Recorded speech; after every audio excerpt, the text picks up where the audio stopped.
Day 3 from the RGN Pro Series, Stitch from HLTV here, and a lot of strange stuff has happened at the venue, which you've probably heard about and you're going to hear about. But first of all, I have someone that I managed to catch in the nick of time. It's Stewie2k. He came here with the torqued mix. Let's just, for people that don't know about you, you're really young, you're 17. How did you get noticed? How did you end up playing in these 10-mans? Well, I first started playing in the summer of 2014, and I began ESA around October. And I was originally supposed to start an open team with a bunch of friends, and then during mid-season, Ocean's team was they were making a roster change, and they tried me out, and that's pretty much how I got exposure, because Ocean gave me a chance, and that's pretty much what happened. You started playing Counter-Strike in October 2014. ESA. Okay. And how did you, after the SKDC situation, how did you get or who came up to you from the X Elevate crew and kind of brought you on board with those guys? Well, it was like a long situation because we were going to start a different team on SKDC. We weren't looking to get moved up to professional, but a lot of different situations happened, like misunderstandings, and we got moved down to Premier, but I don't know. It's kind of like hard to explain. Okay, yeah, that's fine. But it's your first LAN performance, literally your first LAN performance. How do you feel about your results? You didn't seem too pleased when you were talking to me about them. Yeah, I felt like I could have performed way better. I felt like I performed against LG, had a rough start, but I managed to pick it up.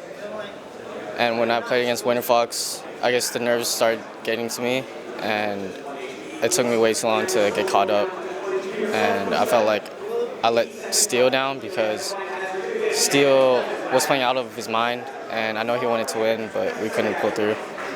Do you feel like the NA community expectations impacted you? Are you that kind of person that gets impacted by, just what people say? Not really. I know that a lot of people support me and want me to do well at this LAN, but there's also a lot of people who don't. But I never let it get to me. What's next for FolloweSports? I know you guys are in the playoffs with Premier, but do you have any offline events planned? Yeah, we're going to the Toronto 20K LAN coming up in 2 weeks, December 5th and 6th. And right now we're just taking it step by step, trying to get better, trying to move on and get to the pro scene rather than play Premier. Because we know we can get there. We know we can compete with the top teams, but it's going to take a long time. Oh yeah, tell me about the composition of your team.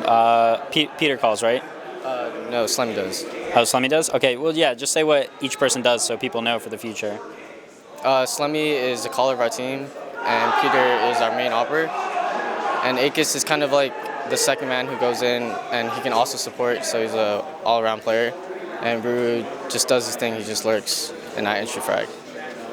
Okay, you represent a new wave of player, maybe someone who had a quick rise through results in 10-mans or pugs or something like that. I mean, it's been around for a while, but it seems more accelerated now. Do you think if the face of Pro League came to NA, it would do the same thing that it's been doing in Europe and kind of replicate your story, but on a wider scale? I think it can.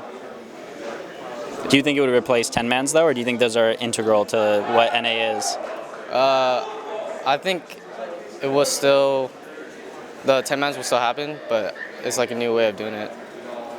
And final question, what is it, you're known for your kind of quick game, and maybe for people who aspire to that kind of style, what's the best way you warm up? I don't really have a routine, but when I start playing CS in the day, I just warm up, play 10 minutes, 20 minutes of DM, and then I just start pugging, and that's how I practice my aim. Okay, well, this is Stewie2k, billed as an up-and-coming young talent. I don't know if he agrees. We have more interviews coming up today, and especially relating to sort of a few match hiccups that have happened. So yeah, just stay tuned to HLTV.org.